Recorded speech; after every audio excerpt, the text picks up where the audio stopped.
पिछले 70 सालों की जो एक सोच थी, जो एक नजरिया था, जो एक डायरेक्शन थी, वो हम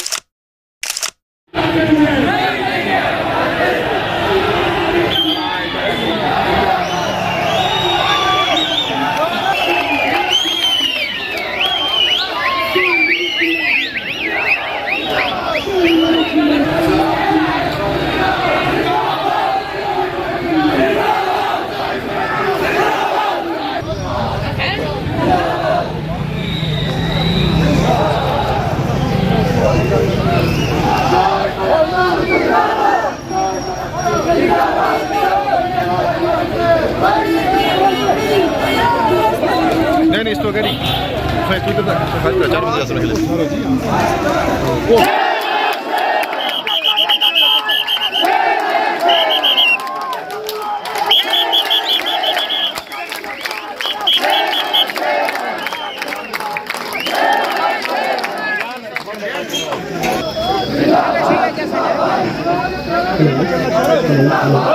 शुक्रिया सर। आज मैंने बतौर आज़ाद उम्मीदवार सुरनकोट असेंबली कंस्टिट्यूंसी से नामजदगी जो कागजात की है, तो इस सिलसिले में सबसे पहले मैं अपने तमाम मोहतरम बुजुर्गों का, मेरे मोहतरम साथी जितने मेरे भाई हैं, हमारे दोस्त हैं, और every supporter out there who has spend his time, और जिन्होंने आज सुबह से, बल्कि पिछले 5 दिन से, जब से हमारा ये एक नया फैसला और जो हम एक नई डायरेक्शन की तरफ गियर अप कर रहे हैं, तो जितने भी लोगों ने, जितने भी सपोर्टर्स हैं, मेरे भाई हैं, सब ने जो मेरा साथ दिया, मैं इनका बड़ा मशकूर और ममनून हूँ। तो मैं इस सिलसिले में ये कहना चाहता हूँ कि ये हमारे लिए आज रेड लेटर डे है कि सुरनकोट के अंदर और सुरनकोट में रह के पिछले 70 सालों की जो एक सोच थी, जो एक नज़रिया था, जो एक डायरेक्शन थी, वो हमने पहले डीडीसी इलेक्शन में जो है बदली। जब लोगों ने मुझे मैंडेट दिया, जब मेरी कोई पहचान नहीं थी, तो ये जो जन सैलाब आपको दिख रहा है, तो इन्हीं लोगों ने उस वक्त मुझे सरफराज किया था, इन्हीं लोगों ने मुझे उस वक्त एम्पावर किया था। तो आज जब मैंने ये फैसला लिया कि मैं बतौर आज़ाद उम्मीदवार सुरनकोट से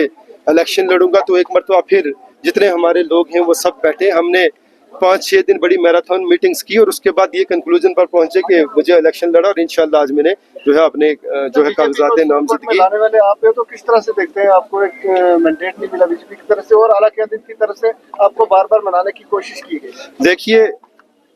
मेरी आवाम ने मुझे चुना जब, और मेरे इक़्तिदार के 3.5 साल गुजरने के साथ ही मैंने पिछले 45 साल के एसटी स्टेटस का जो एक काम था, यहाँ की रवायती सियासत रही है कि जब इलेक्शन आते थे तो गुज्जर पहाड़ी के नाम पर जो है वो डिवीज़न होती थी, और हमारे लीडर्स ये कहते थे कि आप हमें वोट दे दो तो हम असेंबली में जाके आपकी बात करेंगे, हम ऐवान में जाके आपकी बात करेंगे, हम वहाँ से आपकी फ़ाइल पता नहीं किस जगह पड़ी हुई है तो आपकी फ़ाइल अप्रूव कराएंगे। साथियों, ऐसी कोई बात नहीं थी। इनको सिर्फ अगर प्यार था तो अपनी कुर्सी से था। जब भी यहाँ इलेक्शंस होते थे तो 1 महीने के लिए गुज्जर पहाड़ी जागता था। बाद में जो पहाड़ियों का एक हक था, मैं ये समझता हूँ लेजिटिमेट राइट था, वो बिल्कुल पसे जो है पर्दा हो जाता था, वो डस्टबिन में जो है डाल दिया जाता था। सिर्फ पहाड़ी लोगों को हमारे लीडरों ने जो है एक बैसाखी की तरह, एक सीढ़ी की तरह यूज किया। यूज एंड थ्रो जो पॉलिसी एक रहती है हमारी, और जब हमने इक़्तिदार में आए, हमने इलेक्शन जीता, तो हम जाके जम्मू कश्मीर बैठ के उसके बाद हमने इन लोगों के पास वापस आना गवारा। इन लोगों से आप पूछें कि पिछले 10 सालों में, 15 सालों में क्या आपके पास आपके लीडर्स वापस आए? क्या आपकी बात किसी ने सुनी? आपकी खुशी गमी में कोई शरीक रहा? सोहेल मलिक अगर 3.5 साल डीडीसी मेंबर रहा, तो यहाँ से लेकर दिल्ली तक जो है हमने अपने पहाड़ी भाइयों की आवाज उठाई, हमने अपने गुजर बकरवाल भाइयों की आवाज उठाई, और बिलखुसूस जो एसटी स्टेटस का इशू था, उसमें मैं पहला शख्स था जब हमने यहाँ पर भारतीय जनता पार्टी जिंदाबाद और जो है इस तरह के नारे दिए थे यहाँ पर। और ठीक है, लोगों ने मुझे चुना। जब मैं as a independent candidate BJP Bharatiya Janata party में गया, तो लोग मेरे साथ थे, मैं गया। मैंने पिछले 45 साल का कजिया जो है 3.5 साल में जो है बाहर करके रखा, और मैं ये कहता हूँ कि अगर अवाम मेरे